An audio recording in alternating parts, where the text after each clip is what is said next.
I have a wonderful letter here from Crown Prince Alexander for the dedication of the Serbian Cultural Garden.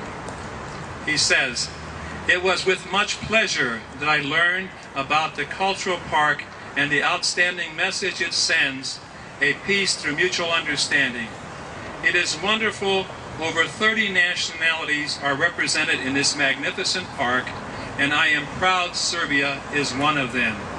It is very touching for me that the bust of my great-grandfather, King Peter I, is here in this magnificent garden.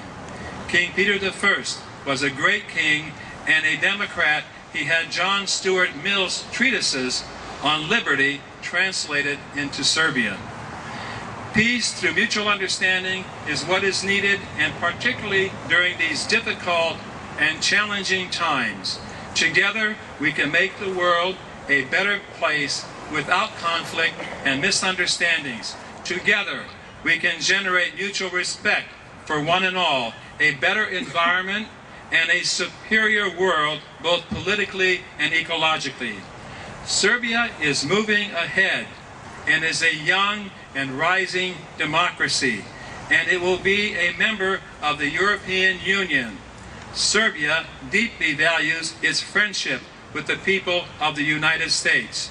It is nice to know that the Kosovo Men's Choir of Northeast Ohio is here today. They were wonderful this summer when they came to visit the palace in Belgrade as they made their tour through Serbia.